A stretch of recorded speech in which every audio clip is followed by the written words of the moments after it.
দেশে 60,000 টাকা ইনকাম করতে মিনিমাম আপনার 10 থেকে 12 লাখ টাকা ইনভেস্ট করে করতে হবে। তাছাড়া পরিশ্রম তো আছে। আর এই প্রবাসী হচ্ছে যারা মানে 5 বছর কিংবা 3 বছর থাকার পরে একটা পজিশনে নিয়ে গেছে নিজেকে, তারা যদি হঠাৎ করে একেবারে দেশে চলে যায়, আমি মনে করি এই ধারণাটা আসলেই ভুল।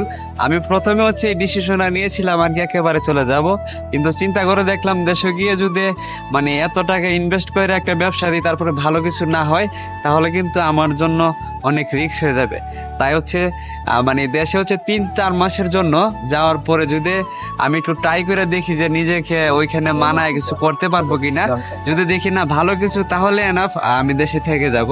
আর যদি দেখি না দেশে থেকে হচ্ছে আমার প্রবাসী ভালো, তাহলে হচ্ছে আমি আবার রিটার্ন ব্যাক চলে আসবো আর কি।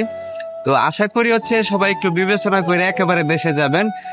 হঠাৎ করে দেশে গিয়া অনেকেই ভুল করে যে দেশে গিয়ে সেটেল হইতে পারে না, আবার ফিরে আসতে হয়। তাই হচ্ছে এখানের যে রাস্তাটা ওই রাস্তাটা একেবারে বন্ধ না কইরা খোলা রাইখা যাওয়ার চেষ্টা করবেন, কিছু করার চেষ্টা করবো। ট্রাই করে তো দেখতে আর সমস্যা নাই। ভালো থাকবেন।